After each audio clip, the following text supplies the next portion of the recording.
Are there or are there not? Someone, even though I moved away after high school for about 10, 12 years and came back, but before I left and when I came back, the argument still ensues. Yes, we have bobcats, we have fisher cats, we have lots of other interesting wildlife out there, and there's probably 65% of us to 70% of us know in our hearts the mountain lion has returned, and we keep being told no by the state. Well, there's a presentation coming up, and we've got Tim Abbott to talk about that this morning. Tim, nice to speak to you this morning. Very good speaking with you as well. So there's always been a matter of disbelief in this area since I was a kid to now that the state just erred in saying that the mountain lion isn't in our area. First of all, what's the program's name and when is it coming up and where is it going to be? Sure. This program is tomorrow night at the Housatonic Valley Regional High School. The name of it is The Mountain Lion Returns to the East. So we're going to get down to that question. And it features very renowned naturalist and animal tracker Sue Morse, who's coming down to discuss all aspects of mountain lion biology and its presence where we suspect it may be, and what its future might look like. You know, it's interesting. When that mountain lion was killed off the park, spotted, and first of all, they didn't believe it, but then it was really spotted, and then hit by a car and killed in southern Connecticut. Yep. What was that, 2 or 3 years ago? It was actually, believe it or not, 2011, although it feels like that was much more recently. And that animal had traveled, it turns out, a tremendous distance, South Dakota. It was a 3-year-old mountain lion, and it left evidence in its DNA, scat, fur, along the path it followed in 4 other states, and is typed to animals in the Black Hills. Okay, so that to most people that seemed like an amazing journey. Is that an amazing journey for a mountain lion? It is, except it's also not an impossible journey for a mountain lion. This animal has the largest range of any terrestrial mammal in the Western Hemisphere except us. They have them in Argentina, and they have them in British Columbia. And the Panama Canal might keep those two populations apart, but historically that's the distance covered by this species. Its home range, you wouldn't necessarily find an animal traveling the whole length of it, but it's the same puma concolor that occurs there. All right, so now what's the thought about like Northwest Connecticut? I remember when years ago my mother spotted a large moose, and I'm talking, when I say years ago, sure, 15, 20 years ago, and she was told no, until one day she got a picture of it, and the thing was huge. We've been told, of course, the bear population has exploded in this area, and we know we have we know we have bobcats and fisher cats and stuff, but really some people, and I'm one of them, I just agree that there's it's not a huge population, but I believe that they're back here. We certainly have the habitat, and that's a piece of the story that you alluded to. 100 years ago, you'd have to look hard to find a white-tailed deer in New England, and now they are at or near their pre-European settlement level. Same with beaver. They were trapped out for over a century. They were reintroduced after World War II, and we do not consider them uncommon. What we're missing are apex predators in any large numbers. We do not have timber wolves.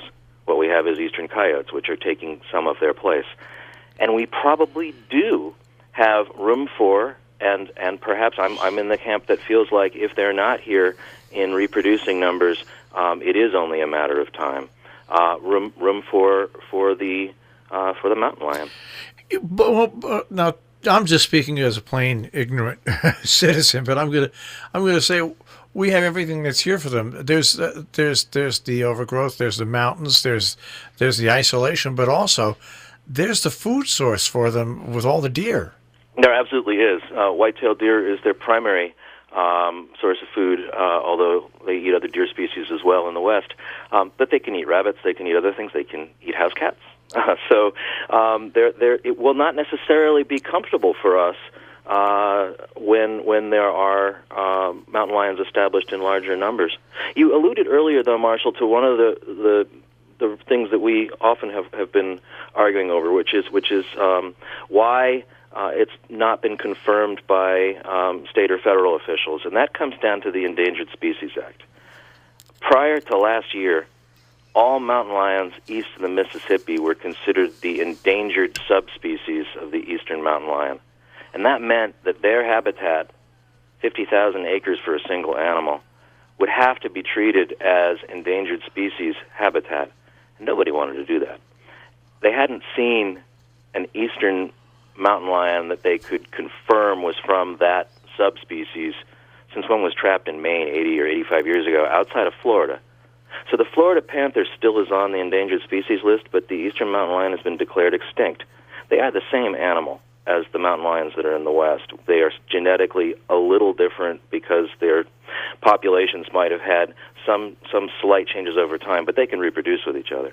But that sort of changed the resistance, in my opinion, to confirming a presence here.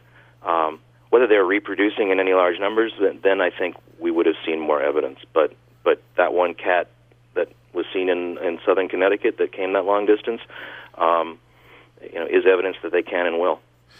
All right, and your feeling is that it's not too long before, like the bears, I'm not going to say they're going to explode here, but that people will see mountain lions that are roaming around. I certainly expect that, and of course that comes with some complications. Oh yeah, we don't yet know how to live with bears.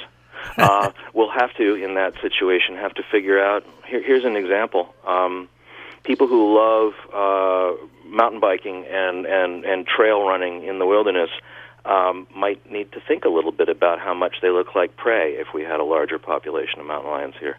That's been a factor in some of the rare, but nonetheless do happen cougar attacks that have happened in the West.